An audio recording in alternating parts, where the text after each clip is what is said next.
Hi there, I am your host Marlene McConnell and welcome to the Surviving Trauma Stories of Hope podcast. In today's episode, I am thrilled to welcome Dr. Jennifer Pratt to the podcast. Dr. Pratt is a pediatric physician caring for children in the same hospital where she was once treated. Her story has come full circle back to where her life was transformed.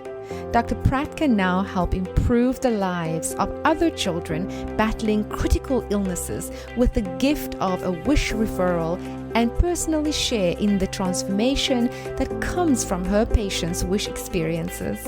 Jennifer attended medical school at Midwestern University in Chicago, Illinois, and completed her pediatric residency training at the University of Minnesota.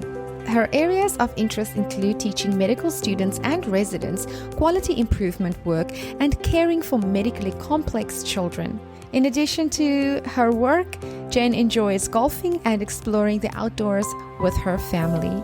It has been an honor to have Jen join me, and I know, my listeners, you will love the episode. Thank you so much for joining me on this journey. Comment on the posts on Instagram, Facebook, or LinkedIn and let me know what you think of this episode. Also head to Amazon.com and takealot.com and get your copy of my book, Ray of Light. And please leave me a rating and review. It would mean the world to me. Also, please check out my website and download your free journal prompt and relaxing meditation on the resources page. As always, stay tuned and keep listening. Welcome, Dr. Pratt. Thank you so much for joining me today. It's lovely to have you. How are you doing? I'm doing well. Thanks so much for having me. It's my pleasure. I'm happy to discuss your story and your journey today because you have such an incredible story of just absolutely coming full circle. And, now you give back to so many that is now in the position that you once were. As a child, you were diagnosed with cancer, leaving you critically ill. Can you walk us through what that experience of being diagnosed with cancer as a child was like? Yes. When I was diagnosed with cancer, I was 10 years old and things were pretty normal. I was playing basketball, I was figure skating, I was a really active kid. And all of a sudden, I started to experience a pain in my knee, which we first thought might have been growing pains or sports injury, kind of normal kid stuff, right? And it just wasn't going away. It was waking me up at night. It was becoming more intense to the point where my parents brought me to my pediatrician. And it was at that visit that really everything changed forever. I was sent for an x-ray, which showed a tumor growing in my bone. And from that point on, I was sent to meet with oncologists and sent for biopsies and scans and lots of tests, and ultimately was diagnosed with bone cancer. And I think anyone that's gone through this just knows it's amazing how your whole world can change so quickly. Yeah, for sure. So from that week on, I kind of came to the realization of this diagnosis and went on to go through multiple cycles of chemotherapy, where I was in the hospital for long periods of time, and multiple surgeries to resect the tumor in my leg, as well as lots of physical therapy to essentially learn how to get the strength and mobility to walk again. So this whole process was a good year of my life that was extremely challenging. I think as any child or parent knows, if they've been through this, it is life-altering in every way. Yeah, we often hear that dreaded illnesses like cancer can be completely life-changing. My understanding of bone cancer is that it's a very serious cancer and it can also be quite aggressive. Mm-hmm. And so being diagnosed with that as a child, I imagine that there were times that you were feeling you're despondent and perhaps your parents were feeling despondent. But you were one of the children granted a wish by the Make-A-Wish Foundation that led you basically to reimagine a future, the one that wasn't in the hospital with treatments and surrounded by doctors. Do you want to tell us what the wish was and how it helped you to find that hope? Yes, absolutely. So I was so fortunate to be introduced to Make-A-Wish after was going through treatment for a few months. Things were really tough. I was not feeling well. I had lost my hair. I was in a wheelchair at that point, wasn't able to walk. And it was hard to kind of see the light at the end of the tunnel. Yeah.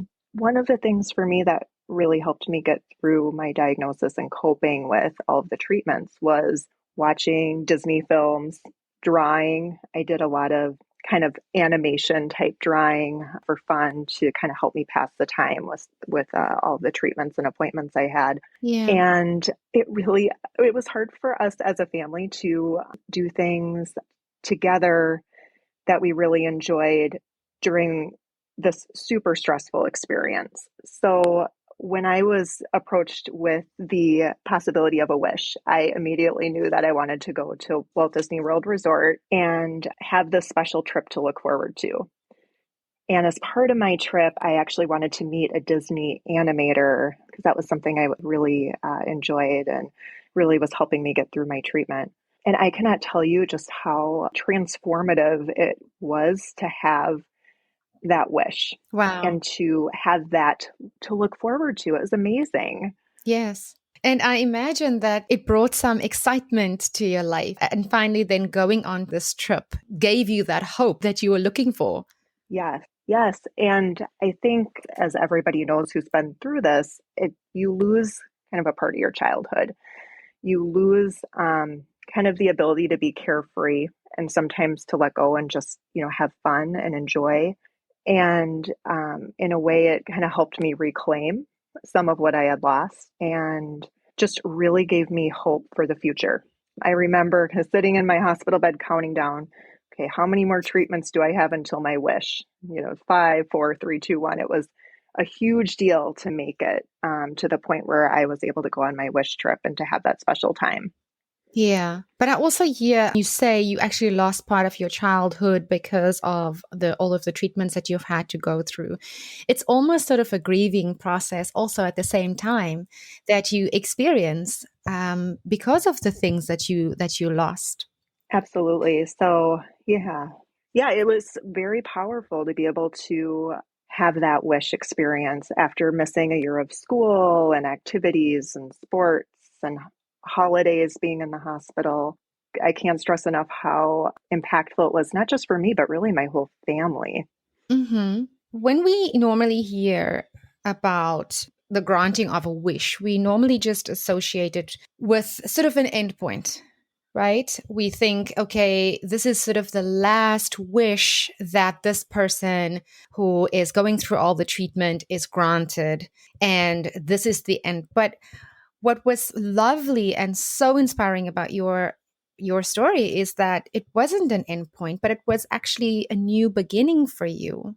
And listening to your story and giving that there is this big misconception about granting a wish. As a medical advisor now, as a doctor, years later, to the Make a Wish Foundation, which congratulations, by the way, what an amazing accomplishment. Can you tell us how the foundation helps to inspire kids with critical illnesses? Yeah, well, I'm glad that you brought that up because that is a really common misconception with Make-A-Wish is that it's a last wish. And the good news is that for the majority of children, this is not a last wish. This is really, I love how you phrased it, like a new beginning, really, where you're able to take an experience that may have been dark, may have been challenging beyond belief, but then really turn it into something hopeful and something that hopefully will inspire not just the child, but the entire family to move forward in a really positive way.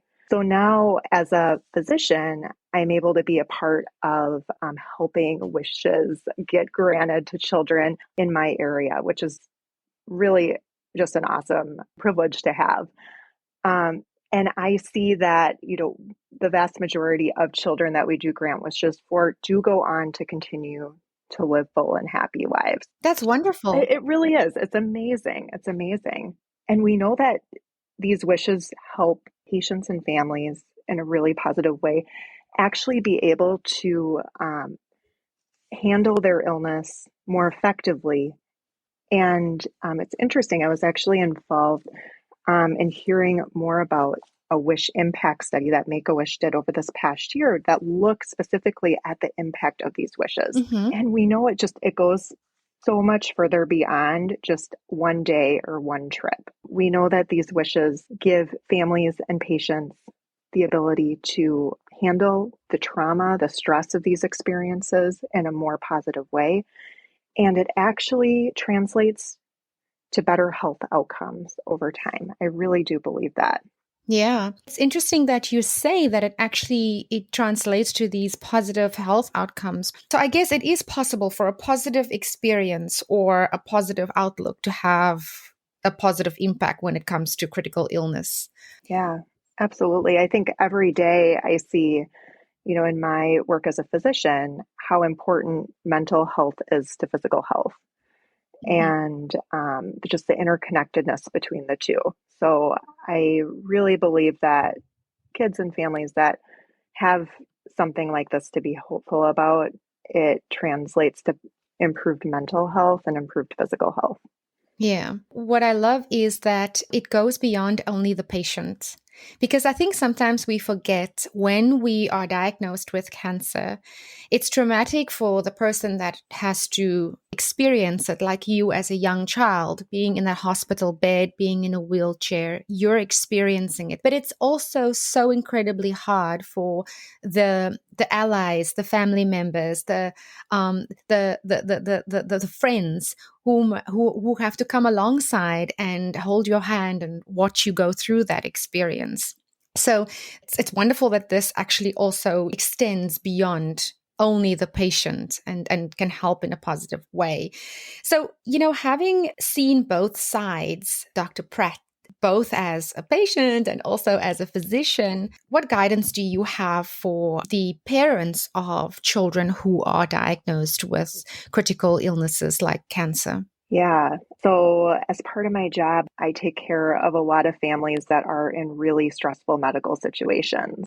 And for parents, I think it's so important for them to also make sure they're getting the help and support that they need, that their mental health is being addressed, that they're reaching out, because children rely so much on their caregivers for comfort and support that really parents need to be sure that they're doing everything they can to take care of themselves and their own needs so they can be there for their child.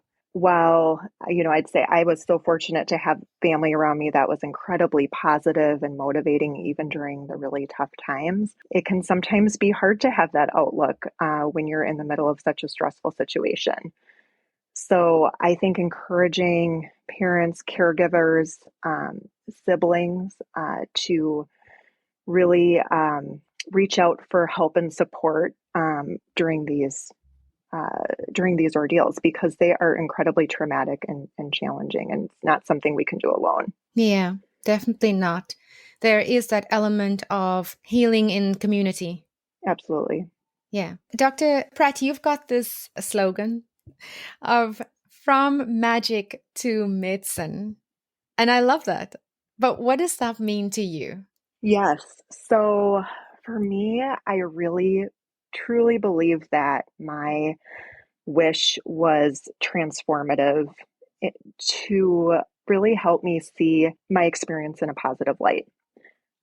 So after my wish trip and after my treatment had ended and I was getting more back into kind of just regular life, I was incredibly motivated to become a physician. It really started right after my experience. I wanted to one day, really reach out and give back to kids and families that were going through stressful experiences in the hospital.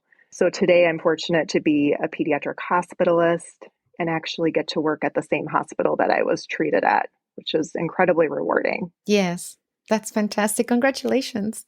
Yeah, thank you.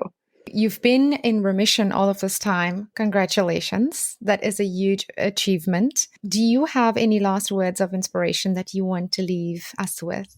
Yeah, well, I really do believe that in even like our darkest moments, our most challenging circumstances, that there's light and there's hope. And I really believe that when we find that light and we find that hope, we can run with it and we can go on to do great things. That's fantastic. I love it. And I agree with you. I think we all have that light inside us. And if we struggle to find it in the midst of the dark times, there's always someone else that will shine their light for us. So thank you. That was really, really inspiring, wise words. Absolutely. Yeah. Dr. Pratt, how can people contact the Make-A-Wish Foundation if they would like to be involved or if they would like to be a recipient of a wish? Yep. So the place to go to is wish.org. There you can find out more about wish referrals and about how you can get involved and donate to the organization. Oh, thank you so much. Dr. Pratt, it's been wonderful having you join me today. Thank you for sharing your wisdom with us. Thanks so much for Thank you for having sharing me. your story. It's been lovely. And I wish you all the best with your health and your practice and all the joy that you bring to those little faces that you treat in the hospital on a daily basis. Well, thanks so much. Pleasure. Take care. That wraps up this podcast episode. Thank you for listening. If you enjoy my podcast, please take a minute to give me a rating and review in Apple Podcasts. Please subscribe in your favorite podcast directory so you don't miss an episode. Please consider following My Centered Life on Facebook and Instagram for daily inspiration. Thank you so much for spending this time with me. You can catch me again in the next episode. Same time, same place. Sending you lots of love and light. Bye.